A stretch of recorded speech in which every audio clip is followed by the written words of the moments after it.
Maybe it's just me, but I'm not really in the mood for anything Christmassy. Sure, I like the holiday, but I'm not really feeling it this year. On top of that, there's a lot of songs about Christmas that don't really have music videos worth talking about on this show. Sure, I could pick the obvious, like the Mariah Carey song that will never leave the collective conscious.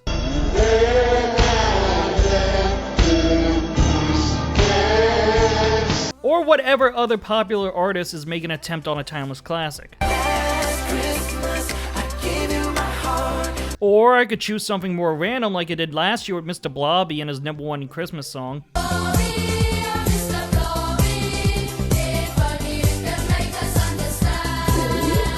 I recommend watching that.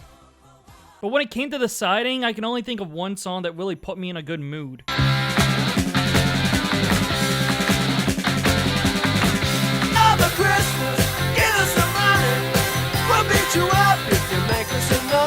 Who else but the Kinks? Part of the British invasion of the 1960s, the Kinks have been one of those quintessential rock acts that have been talked about to death. For good reason, of course. I'm not dumb, but I can't understand. You Really Got Me, All Day and Night, Lola, Destroyer, Ape Man. I'm an ape man, I'm an ape man, no, I'm an ape man. And if anything else, they made one of the best Christmas songs ever. 1977's Father Christmas is a shining example of how creative today's subject matters were. The use of bells and a real rocking guitar by Dave Davies is something I would rather hear playing at any old department store than the usual Christmas carols. And while there is a music video about this song, unfortunately this one also doesn't have much to work with. That being said, it did end up giving me an idea on what to talk about.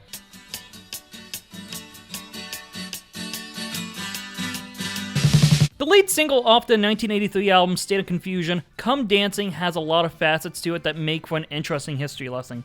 From the fact that the music video helped make the song become one of the band's biggest hits, to being one of the most personal stories for an artist, which led into the music video telling that story. We're just gonna jump right in for this video for the holiday season, as it is once again music video time, and we will be talking about the Kinks and the rather touching history behind their classic, Come Dancing. And when they said come dancing, my sister always did. We're going to have ourselves a ball with this one. Alright, how long have the group been together as the Kinks? About 4 years we've been together. What's rather impressive about the Kinks was that, starting from their first album in 1964, their output was nearly one album a year, and in some cases, even 2 albums were released in a year. So by 1983, when they released State of Confusion, they had released 20 records as a group. Could I ask you to welcome, please, the Kinks. And at this point in time, the Kinks were in the middle of a comeback of sorts, which began in 1977 with the release of their Sleepwalkers album, which peaked at number 21 on the Billboard 200. Something to keep in mind, though, is that they were commercially successful in the United States, but not in their homeland. On the UK charts, their albums hadn't charted since their 5th album in 1967, and they hadn't had a hit single since 1972. And the cause for success for the act on US airwaves was their sound being more arena rock.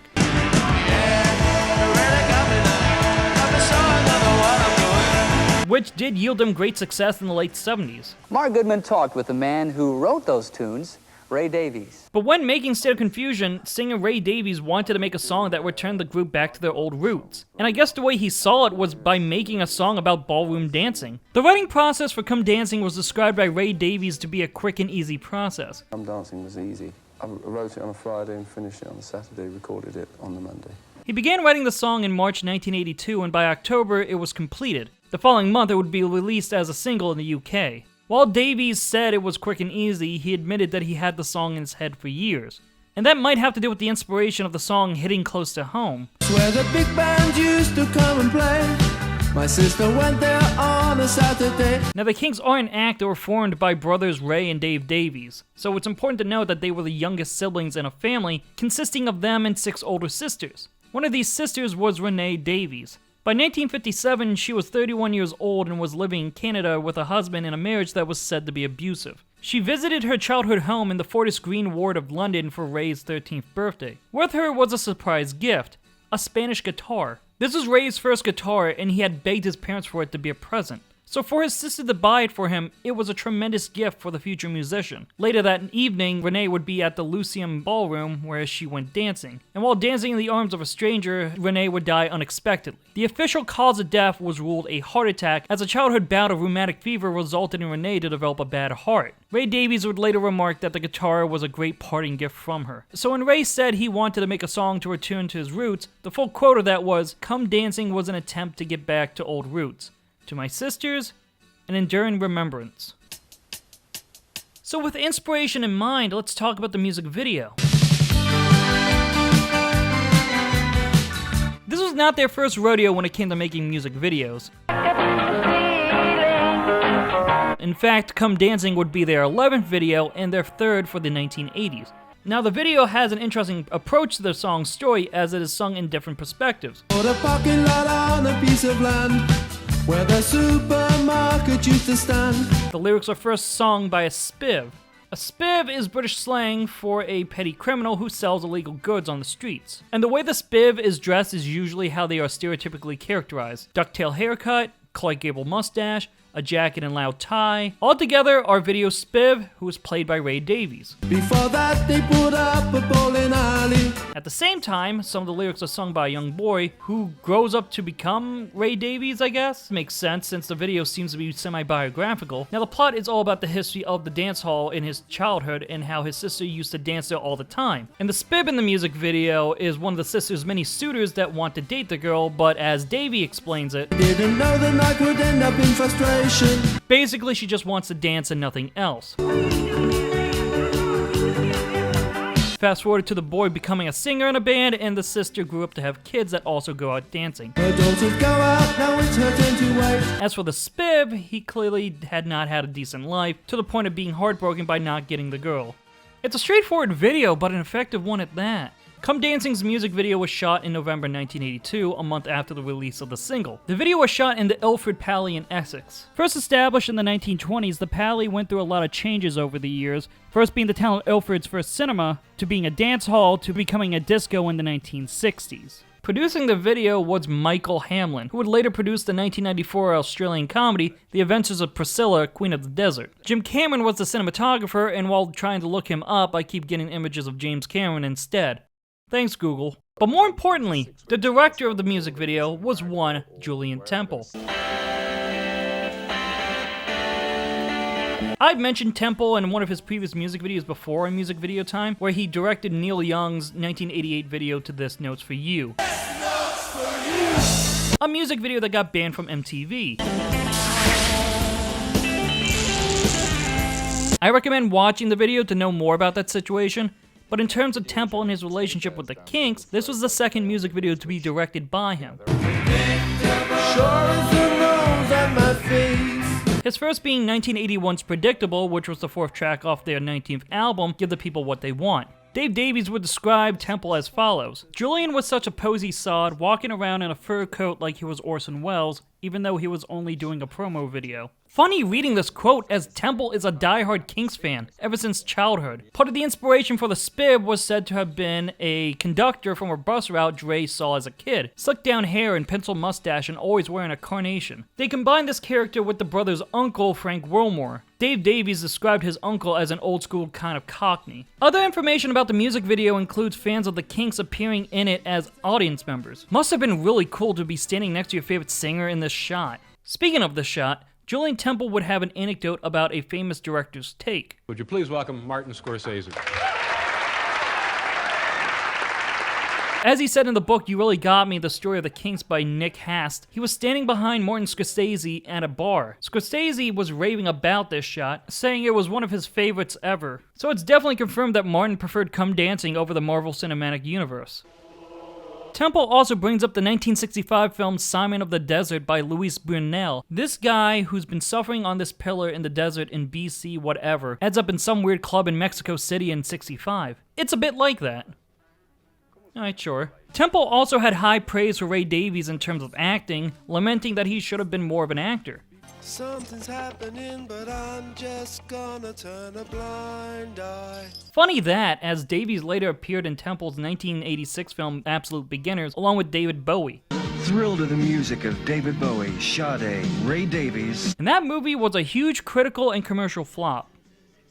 Can't be helped. There was debate on which song off of State of Confusion would be the album's lead single. The record company wanted Don't Forget the Dance, while Ray Davies insisted on Come Dancing. Record producer Clive Davis wasn't too keen on Come Dancing, as Davies recalled that Davis didn't want to put it out because there was too much of an English subject matter. He also thought it was a ditty and lacked substance to be a single. Okay, to be fair, I do agree with the caution that the video was a bit too English for it to work in the United States, but it's not like this song was unrelatable. Kids staying out till curfew seems to be a generational tradition, and you would think they would aim for an English demographic to finally get a hit song in the country after so many years. In the end, Ray Davies prevailed and Come Dancing was chosen as lead single. But despite the band's efforts to be more English sounding, when the single was released on November 19th, 1982, it continued the drought the Kinks were facing on the UK charts. As well, the single didn't get released in the US in 1982, meaning at this point in time, Come Dancing was a massive disappointment. That is until the release of the music video. It first appeared on television in December 1982 in the United Kingdom on the program The Tube. It didn't really raise the ranking on the song on the charts, but come 1983, it finally made its way across the pond onto the music juggernaut MTV on March 25th, 1983. And once the music video made its way to the channel, it immediately received heavy rotation. And with the immense popularity of the music video, and along with import sales of the single in the US, it finally was released in the country as a single on April 25th, 1983, entering the Billboard Hot 100 charts the next month. By June, it had cracked the top 40, and by July 11th, it had reached its peak. Number 6 on the top 40. This song ended up being the Kinks' biggest hit in the US.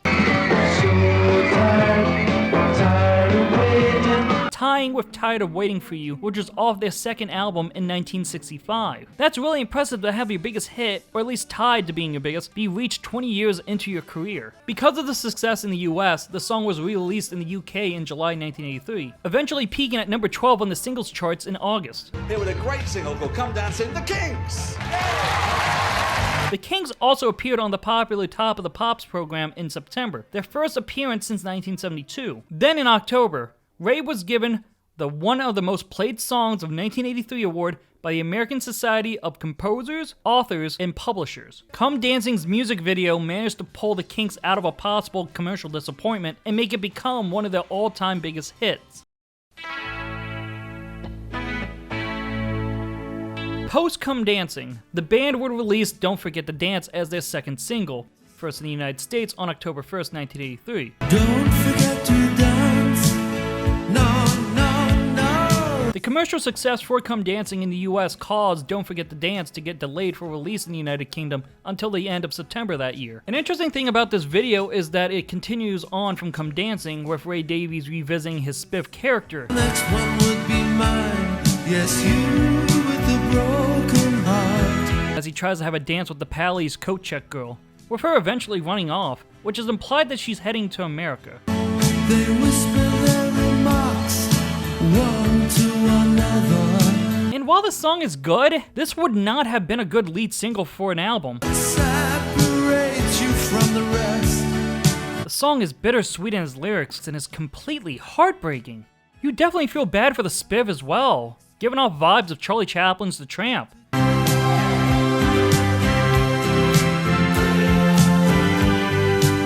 Sure, he might be doing illicit acts, but you end up wanting to root for him. Does make me wonder how they would have made the music video if this was the lead. Don't Forget to Dance was also a hit for the Kinks, but didn't peak as high as their previous single. It peaked at number 29 on the Hot 100, but only reached number 58 on the UK charts. And unfortunately, this would be the Kinks' last hit song in the US.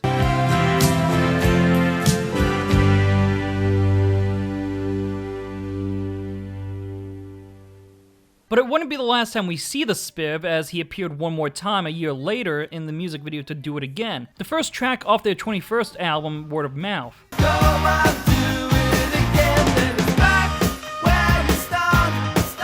The Spiff isn't the lead in it. It focuses more on a guy being a one-man band. Days go by and you wish you were a different guy, different friends and a new set of clothes. But later in the video, the one-man band would bump into the Spiff as he appears in an underground train tunnel, playing with other vagabonds. You better change the world. I'm assuming this is how the Spiv lives, which makes his life even more depressing. This would have been the Kinks' last hit single, but it only peaked at number 41 on the Hot 100, barely missing the top 40. By the way, at this point, this would be Julian Temple's last music video for the Kinks, having made 6 music videos for the act. But there was something about the Spiv's character that greatly enamored Ray Davies. According to Ray, the 1986 album Think Visual was originally going to be a concept album centered around the character and putting him in the environment of a video shop. But the record company decided against it, just wanting the Kinks to go on tour instead. Would have been interesting to listen to. It's said that the Spiv would be working in the video store and would be dubbing illegal videos in the back. One night his dish would get hit with a thunderbolt and give him magical powers. Shazam! Again, this sounds interesting, but I don't know if this would have actually been good. As for the Ilford Pally, just like the one in the song, it was eventually demolished in 2007 to make way for luxury flats. Rather poetic way to end, in my opinion. This one's called Come Dancing. If you know it, join in and sing along. And Come Dancing would be a concert staple for the Kinks for the rest of their career until their eventual breakup in 1996. However, Ray Davies said in 1996 that he wanted to quit in 1984, after the release of Come Dancing. As he said in an interview with Pulse magazine, "I felt that this was the end of an era for the Kinks, and I wanted to stop the treadmill and step back and reappraise the whole thing. But we had another album to deliver." It seemed like we always had another album to deliver. So while Ray didn't quit the band, drummer Mick Avery left instead in 1984, citing friction between him and Greg Davies. He did later say, "I think leaving after a worldwide hit with Come Dancing was a good note to leave on." Come dancing. Come on, sister, have yourself a ball. To conclude, Come Dancing is a really nice song to listen to by the Kinks. It has a unique sound that separated it from other 80s hits back in the day, but it is its music video that was the real crowning achievement, transcending the song and offering a visual treat thanks to the prolific directing of Julian Temple, as well as having a worthwhile story to invest in under 4 minutes. A story that Ray Davies kept in the back of his head for so many years. It was true dedication to his sister that died so young and sudden. Renee was always on Ray's mind when he wrote this song, and to have it and the accompanying music video be a tribute to her is extremely touching. It makes me think that it's always important to think about your loved ones during the holidays and get-togethers. It's only natural. Well, as the Kinks said back in 1977, Have yourself a merry, merry Christmas. Have yourself a good time. but as I always say, thanks for your time.